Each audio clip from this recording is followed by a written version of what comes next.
정직함으로 승부하라는 제목으로 하나님의 말씀을 증거하겠습니다. 지난주 목요일에 우리 교회 보일러를 새 것으로 교체했습니다. 우리 교회 보일러는 기름 보일러입니다. 우리 교회가 이곳에 이사 오기 전부터 사용하던 13년 된 낡은 보일러입니다. 그래도 그냥 쓸만했습니다. 가끔 에러 메시지가 온도 조절기에 뜨기는 했지만 그래도 그냥 쓸만했습니다. 인터넷을 통해서 무엇이 문제인지 알아보고 해당되는 부품을 사서 갈아 끼웠습니다. 그러던 것이 작년 12월부터는 증상이 좀 심해졌습니다. 보일러에서 에러코드가 자주 뜨기 시작했습니다. 대략 이틀에 한두 번씩 뜨는 것이었습니다. 그럴 때마다 가끔 보일러실에 내려가서 광 센서를 닦아주었습니다. 이 광 센서는 보일러에서 불이 붙을 때 끓음을 감지하는 센서입니다. 저는 아기를 다루듯이 소중하게 이 검은 끓음을 물티슈로 닦아주고 휴지로 또 닦아주었습니다. 그러면 또다시 작동이 되었습니다. AS를 부를까 하다가도 작동이 되니까 뭐 안 되는 것도 아니고 또 부르는 것도 귀찮기도 하고 그래서 그냥 내버려 뒀습니다.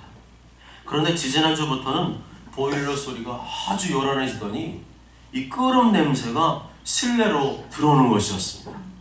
아, 이제는 안 되겠다 싶어서 K보일러사, 대충 아시죠? 네. 근데 K가 두 개인 거 아시죠? K보일러사의 AS를 불렀습니다. 기사님이 와서 잠시 점검을 하더니 하는 말이 버너가 나갔습니다. 배관 청소까지 하면 대략 45만원 정도가 들 것 같습니다. 차라리 새 것으로 교체하시는 편이 나을 것 같네요. 아, 그래요? 새 것은 얼마인가요? 90만원 정도 합니다. 에? 그렇게 비싸요? 일단 광 센서를 신형으로 교체해 놨으니 며칠 써보시고 결정하시죠. 예, 알겠습니다. 저는 90만원이 좀 비싸다는 생각이 들어서 인터넷을 뒤지기 시작했습니다. 국내 굴지의 보일러사 두 군데의 제품을 검색해 보니까 우리 교회에 맞는 평수의 보일러 기계를 보니까 기계값만 한 60만원 가까이 하는 것 같습니다. 그러면 기계를 좀 더 싼 걸 사서 설치 기사 불러 설치하면 얼마일까? 그래서 안성에 있는 설계사에 전화를 했습니다. 설치비 얼마인가요? 30만원? 아니요.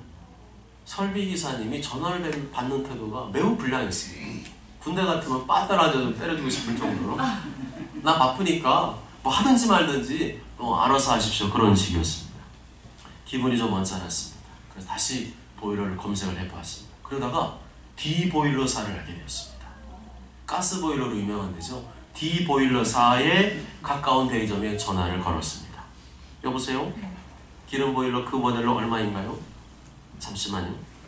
65만원이에요. 철보일러 아니고 스테인레스 보일러가 65만원이에요? 네, 65만원이에요. 나중에는 67만원 받았거든요. 그래서 저를 깜짝 놀랐어요. 이거 뭐 하자 있는 거 아니겠지? 분명히 그 대리점에 전화를 했으니까 설치비 포함해서 그 가격이라니까 깜짝 놀랐습니다. 아, 그래요? 그럼 최대한 빨리 설치해주세요. 저는 이번 일로 대리점에서 직접 설치를 해주면 더 신뢰도도 가고 더 저렴하게 설치할 수 있다는 사실을 알게 되었습니다. 전화를 끊고 나니까 괜히 괘씸한 생각이 드는 거예요. 아까 전에 설치비 30만원 달라고 한 그 기사님에 대한 생각이 확 나가지고 이거는 완전히 폭리를 취한 거 아니야? 나 속인 거 아니야? 새로 와서 설비를 설치하는 것도 아니고 있던 거 뜯은 다음에 거기다 교체하는 건데 뭘 그렇게 많이 받아? 세상에는 좀 정직하지 못한 분이라는 생각이 들었습니다.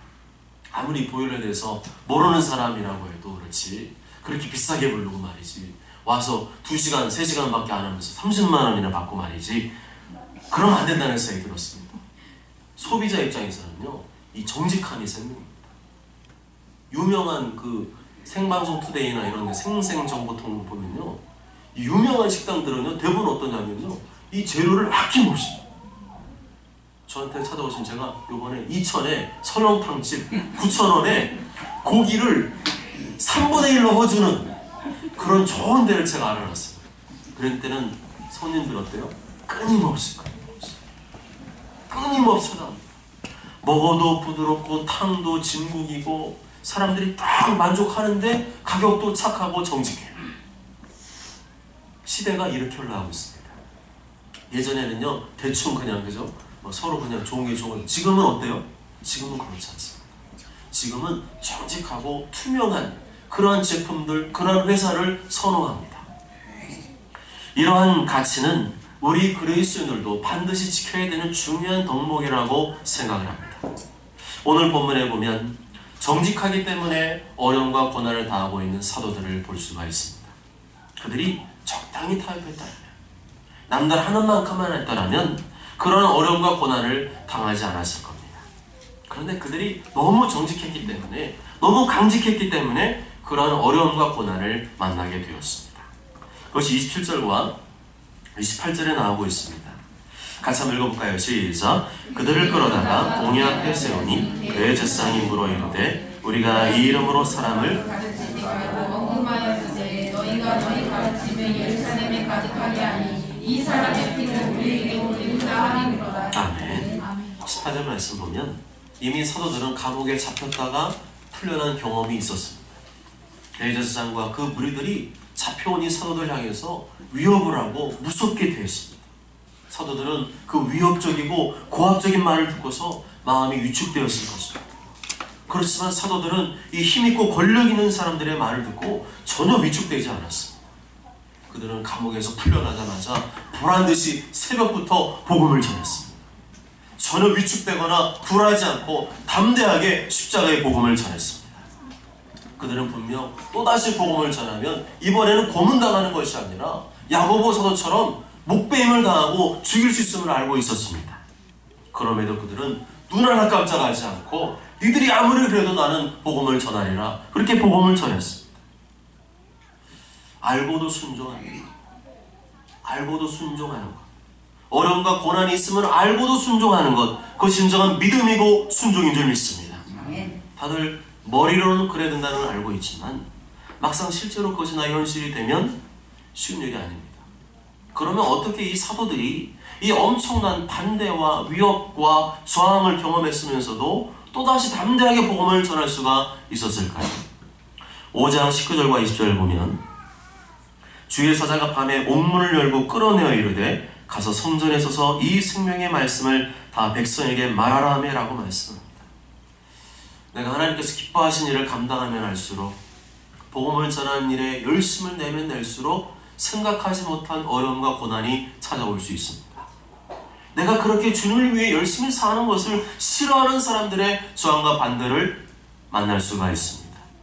평소에는 안 그러던 사람이 내가 주님을 위해 정직하게 강직하게 살려고 하면 할수록 싫어합니다. 그렇게 사는 것을 못마땅하게 여기고 시비를 걸고 태클을 겁니다. 이런 경우에 하나님 뜻을 모르면 시험에 빠지게 되죠. 내가 하나님께서 기뻐하는 일을 하면 하나님 나에게 복을 주시고 나에게 은혜를 주실 거라 생각했는데 이게 뭐야? 괜히 내가 주님 위해서 일하다가 주님 위해서 열심을 내다가 더 어려움과 고난만 만났네. 그러나 그렇게 포기하고 중단하는 것은 하나님 뜻이 절대 아닙니다. 사탄 마귀가 좋아할 만한 일이죠. 그전에는 평범하게 교회만 왔다 갔다 하니까 마귀가 좋아했습니다. 너는 그냥 교회만 계속 왔다 갔다 해. 그런데 이제는 하나님 위해 살려고 애를 쓰고 발동을 거는 모습 보니까 마귀의 마음이 나빠지는 거예요. 그래서 내가 더 이상 하나님을 위해 살지 못하도록, 내가 더 이상 복음을 전하며 살지 못하도록 이전에는 없었던 어려움을 갖다 주고 회방을 하는 것입니다. 그러나 그것이 정상입니다. 나는 지금 정상적인 과정을 밟고 있는 겁니다. 대학교에 가면 낭만적인 일만 있을 것 같죠? 통기타 치면서 노래 부르면서 랄라랄라랄라랄라랄라랄라 자유가 있을 것 같습니까? 그런데 대학교에 가면 시험이 있습니다. 레포트가 있습니다. 내가 노는 것을 좋아하지 않는 녀석이 기다리고 있습니다. 시험만 없으면 우리의 대학생활은 너무나 즐겁겠지만 시험이 없으면 대학생들은 공부하지 않습니다. 시험이 있기 때문에 공부를 하게 되고 시험이 있기 때문에 책을 한 장이라도 더 보게 되는 것이죠. 그래서 시험은 어려운 것이지만, 시험은 피하고 싶은 것이지만 사실은 나에게 유익이 되는 줄 믿습니다. 성경은 내가 하나님께서 기뻐하니라 하면은 항상 좋은 일 말씀하신다. 네가 복을 받을 것이다. 그 말씀만 하지 않습니다. 도리어 어려움과 고난을 만날 수 있음을 오늘 본문에서도 얘기해주고 있습니다. 그러한 어려움과 고난 앞에 포기하는 것이 아니라 이 사도들처럼 그 어려움과 고난을 이기는 것이 하나님의 뜻인 줄 믿습니다. 하나님 뜻대로 살다가 고난과 어려움 만나면 이게 내 끝인가 보다, 이게 내 한계인가 보다, 그렇게 생각하지 마십시오. 너무 힘들다, 예전처럼 편하게 신앙생활이 낫겠어, 다시 애굽으로 돌아갈래, 생각하지 마십시오. 그것은 불신앙입니다. 하나님 기뻐하지 않습니다. 그런 시험에 빠진 사람들은 가나안 땅에 들어가고 싶지만 못 들어갔습니다. 광야에서 계속 40년 동안 믿음도 잘하지 않고 계속 하나님 앞에서 원망하고 불평하고 죄짓다가 쓰러져 죽었습니다. 그 어떤 고난과 시험이 와도 내가 주님의 일을 감당하고 있으면, 주님 말씀에 순종하고 있으면 끝까지 절대 포기하지 마시기 바랍니다. 믿음으로 이겨야 됩니다. 믿음으로 이겨야 됩니다. 내가 낙심하지 않고 포기하지 않고 믿음으로 싸울 때 하나님께서 도와줄 줄 믿습니다. 내가 포기하면 도와줄 수가 없습니다. 끝까지 믿음으로 버티고 견디고 감당해 나아가면 하나님께서 하나님의 방법을 통해서 나를 도와주신 줄 믿습니다. 시험과 어려움이 왔다는 얘기는 역으로 생각하면 하나님께서 지금 나를 도와주실 기적이 다가오고 있는 것입니다. 아멘. 믿음으로 생각하십시오. 믿음으로 생각하십시오. 시험과 고난이 전부가 아닙니다. 그 다음에 하나님께서 이제는 이 사도 베드로와 사도들을 그 감옥에서 풀려나게 했던 것처럼 그런 기적을 통해서 나에게 하나님의 역사를 보게 하시려고 하는 계획이 또한 다가오고 있는 것입니다. 주의 사자가 밤에 옥문을 열고 끌어내어 이르되 가서 성전에 서서 이 생명의 말씀을 다 백성에게 말하라 하매, 천사가 나타나 사도들을 도와준 그 기적의 때는 언제입니까? 주를 위해서 고난받을 때입니다. 주님을 위해서 열심을 낼 때입니다. 밥만 먹고 사는 게 그리스도의 인생이 아니라 주를 위해 수고하고 복음을 전하며 사는 인생이 그리스도의 인생이라는 것을 보여주고 있습니다. 정말로 하나님의 기적을 원하십니까? 기적을 원하십니까? 기적을 믿습니까? 하나님 나타나는 기적인 줄 믿습니다. 기적은 오늘 분명히 본문에서 말씀하고 있고 우리들도 그 기적을 경험하기 원하는 것을 말씀해주고 있습니다. 그러려면 사도들처럼 주를 위해 살고 복음을 전하며 사는 것, 그 어떤 어려움과 고난이 있더라도 그렇게 살아갈 때 하나님의 때가 됐을 때 기적을 베풀 줄 믿습니다. 인간적인 생각으로 살면 안 됩니다. 믿음으로 살아야 합니다. 믿음을 발휘해야 됩니다. 육체의 한계, 상황의 한계, 또 사람의 한계, 나의 한계를 생각하면 아무것도 할 수 있는 게 없습니다. 그런 것만 생각하고 살면 주를 위해 할 수 있는 게 아무것도 없습니다. 포기하고 낙심하게 됩니다.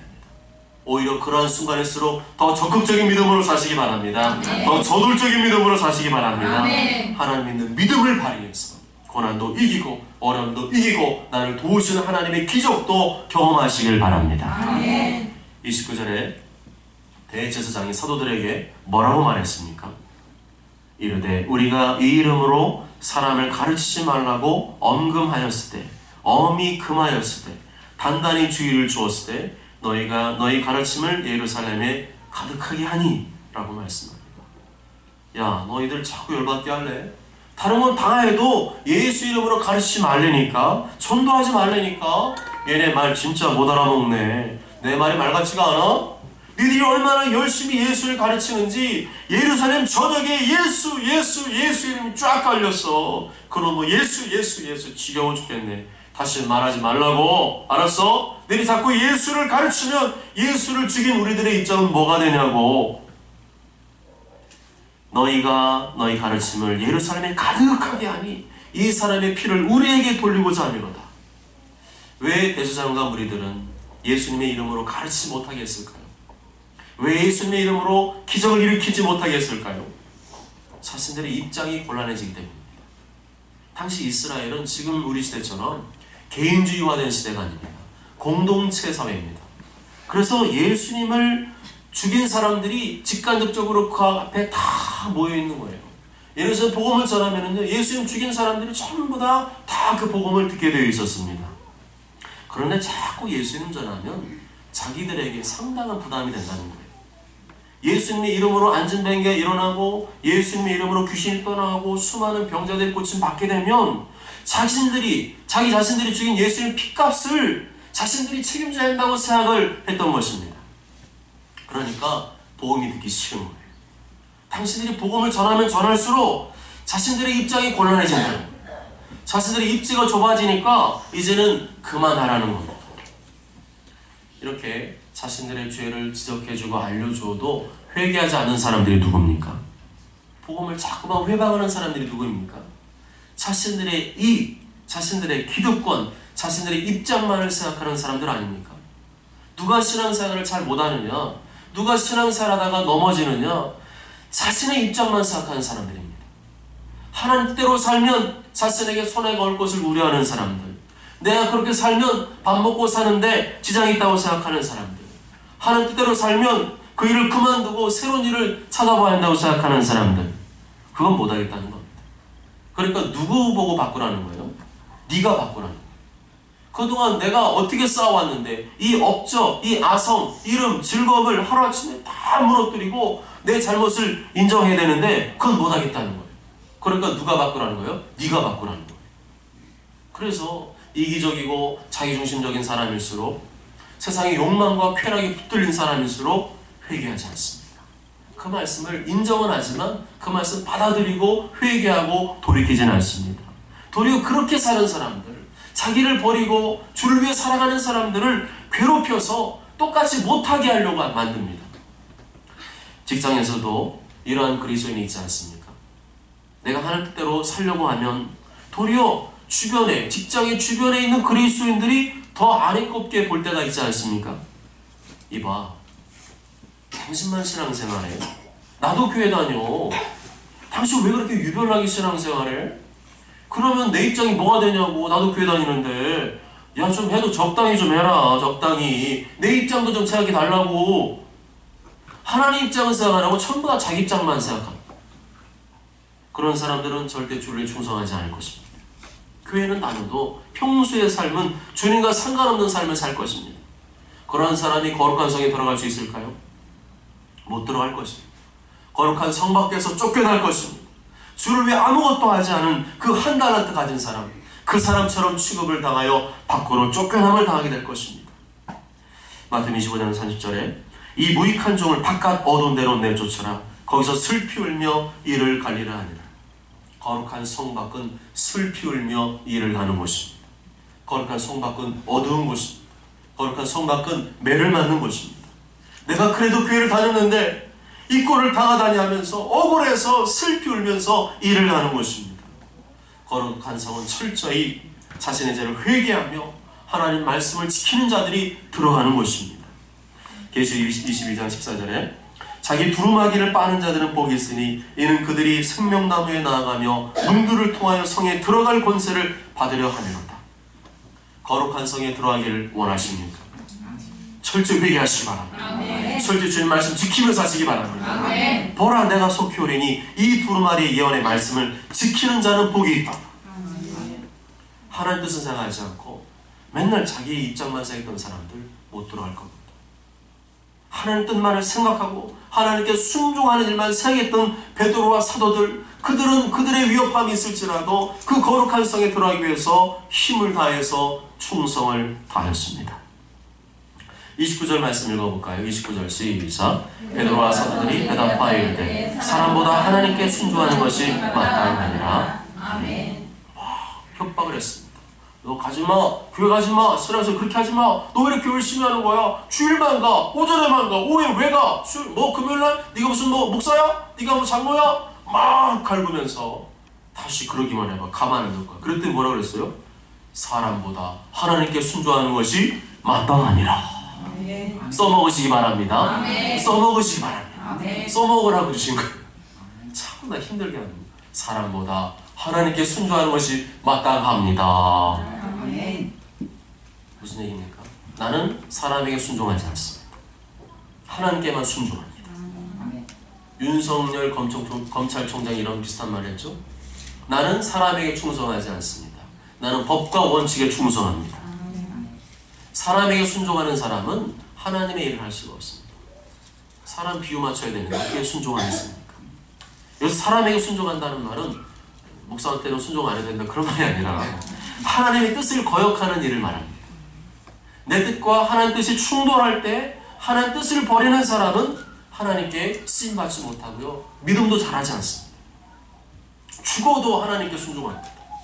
아무리 사람들이 반대하고 저항해도 내가 하나님께 순종하겠다, 나는 사람에게 순종하지 않는다, 하나님께 순종한다, 그런 고백이 있는 사람이 그 어떠한 어려움과 고난도 이기게 되는 줄 믿습니다. 아멘. 여기서 말하는 마땅이라는 말은 강압적인 복종은 아닙니다. 설득하다, 확신하다, 그런 뜻이 담겨 있습니다. 누가 시켜서가 아니라 스스로 자발적으로 순종하는 것, 그렇게 사는 것이, 하나님께 순종하는 것이 마땅하다고 인정하는 것을 말합니다. 예수님께서 나의 죄를 대신해 십자가 피로 죽으셨는데 예수님이 은혜로 공짜로 값없이 하나님의 선물 주셔서, 믿음의 선물 주셔서 내가 영원한 생명을 얻게 되었는데 어떻게 사람 뜻에 순종합니까? 그렇게 못한다는 겁니다. 베드로와 사도들은 하나님의 일을 감당하면서 이렇게 정직하고 강직한 태도를 유지했습니다. 어떤 태도를 유지했다고요? 정직하고 강직한 태도를 유지했습니다. 자기 살 길을 위해서 타협하지 않았습니다. 거짓말하지 않았습니다. 하나님 뜻대로 살면, 내가 정직하게 살면, 강직하게 나아가면 하나님께 도와줄 것을 믿었습니다. 내 머리로 살지 마시고 믿음으로 사시기 바랍니다. 아멘. 내가 정직하게 나아가면, 강직하게 나아가면 하나님 나를 도와주시는 믿음으로 사시기 바랍니다. 아멘. 믿음으로 안 살면 신앙적인 갈등이 왔을 때 타협하게 됩니다. 변명하게 됩니다. 거짓말하며 살게 됩니다. 사람 눈치 보며 살게 됩니다. 그렇게 살면 나중에는요, 쌓이고 쌓여서 스텝이 완전히 꼬여버립니다. 거짓말을 한번 합리화하기 시작하면 그 거짓말을 덮기 위해서 계속 거짓말을 해야 됩니다. 나에게 힘과 권력이 있다면 그 힘과 권력으로 상대방을 굴복시켜서라도 그 거짓말을 덮으려 할 것입니다. 구약의 다윗이 그러하지 않았습니까? 하나님 마음의 합한 종이었던 이 다윗이 자신이 지은 죄를 덮기 위해서 자신의 힘과 권력을 이용했습니다. 자신과 가늠한 이 밧세바, 이 남편이 눈치채지 못하도록 그 장군을 불러가지고 그 놈을 갖다가 전쟁터 최전방에다 보내라, 그래서 죽게 만들었습니다. 거짓말은 또 다른 거짓말을 낳습니다. 하나님 앞에서 더 많은 죄를 짓게 합니다. 그리고 거짓말은 언젠가 반드시 들통나게 되어 있습니다. 수치와 부끄러움을 당하게 됩니다. 그래서 정직하고 강직해야 됩니다. 아멘. 정직하시기 바랍니다. 아멘. 정직하시기 바랍니다. 아멘. 정직하면 당당합니다. 떳떳합니다. 꿀리지 않습니다. 그 누구에게도, 누구를 만나도 자유합니다. 신앙생활에 거침이 없습니다. 막힘이 없습니다. 하나님 나라에서도 상급을 받게 됩니다. 아멘. 베드로와 사도들은 정직함을 넘어서 강직했습니다. 정직한데 착한 사람은 또 있잖아요. 정직한데 착해가지고 무서워서 못하는 사람도 있어요. 조상 제사상 앞에서 사람 무서워서, 남편 무서워서, 가족 무서워서 그러다가 엎드려 절하는 사람들이 있어요. 그건 뭐예요? 착한 것은 있겠지만 강직하지 못해요. 하나님 말씀 지키지 못합니다. 자신들에게 닥치게 될 위험과 불이익을 생각하면 못합니다. 그저 하나님 앞에서 하나님께 순종하는 것이 마땅하다, 그 자세로 살아갈 때, 차라리 나를 죽이라는 자세로 살아갈 때 하나님 그 사람을 기뻐할 줄 믿습니다. 아멘. 그래서 30절과 31절을 보면 자신들을 신문하고 고문하는 이 대제사장들, 지금 불러다 놓고요, 앞에다 갖다 놓고 대제사장도 그 무리들이 딱 그놈한 교황 같은 복장을 딱 갖춰 있고요, 막 위협을 하는 거예요. 다시 한번 그렇게 하면 가만 안 둘 거야, 알았어? 또 막 위협하는 사람. 그랬을 때 베드로와 사도들이 어떻게 합니까? 그 사람들이 면전에서 복음을 전합니다. 할렐루야. 아멘. 나는 사람에게 순종하지 않았습니다. 하나님께 순종합니다. 다시는 예수 이름을 가르치지도 말고 말하지도 말라니까. 그랬더니 뭐라 그래요? 또다시 그 면전에서 복음을 전하고 있습니다. 아멘. 아멘. 베드로와 사도들은 구차하게 자신의 생명을 건지려고 하나님 뜻을 거역하지 않았습니다. 구차하게 자신의 밥줄을 건지려고 하나님 뜻을 거역하지 않았습니다. 구차하게 자신에게 당할 손해와 불이익을 피하려고 하나님 뜻을 거역하지 않았습니다. 그들은 이 땅을 바라본 것이 아니라 하나님을 바라본 것입니다. 천국을 바라본 것입니다. 이 땅에서 욕심이 아니라 저 영원한 천국에서 내 이렇게 정직하게 강직하게 살아가면 하나님 나에게 상 줄 것을 바라보았던 것입니다. 아멘. 사람 바라보지 말고 하나님을 바라보시기 바랍니다. 아멘. 그래야 강직하게 살 수가 있는 줄 믿습니다. 아멘. 32절에 보면 베드로와 사도들은 자신의 정체성이 분명했습니다. 자신들은 어떠한 일이 있어도 내 몸에 칼이 들어와도 이 일의 증인이라고 고백을 합니다. 나는 어떤 일이 있어도 나를 죽여도 끝까지 예수님 죽으심과 부활을 증거하는 증인이라고 이 대적들 앞에서 당대하게 고백했습니다. 얼마나 하나님 마음이 통쾌했을까요? 얼마나 하나님 마음이 기쁘셨을까요? 시원하다. 아주 시원하다. 다른 놈들은 전부 다 자기 먹고 살려고 막 피하고 도망다니고 있는데 너는 그 앞에서 당당하게 복음을 전해. 내 마음이 후련하다. 내 마음이 시원하다. 하나님 마음을 시원케 하는 자들 되시기 바랍니다. 아멘. 33절에 보면 이 말을 들은 자들이 열이 더 받았어. 뭐? 분명히 내가 너 하지 말라고 그랬는데 지금 내 면전에서 네가 지금 또 복음을 전하고 있어? 크게 노해서 이제 어떻게 합니까? 사도들을 죽이려고 했습니다. 없이 하려고 했습니다. 그래서 크게 노했다는 말은 조각조각 톱질하다는 뜻이 있습니다. 크게 조각조각 톱질한다. 지금 니들이 나를 정신적으로 톱질을 하고 있는 거야. 그들의 마음이 얼마나 완악하고 완고했는지 알 수 있습니다. 완악한 자에게 복음을 전하는 것은 마치 그 사람의 정신을 톱질하는 것과 같은 고통을 가하는 것입니다.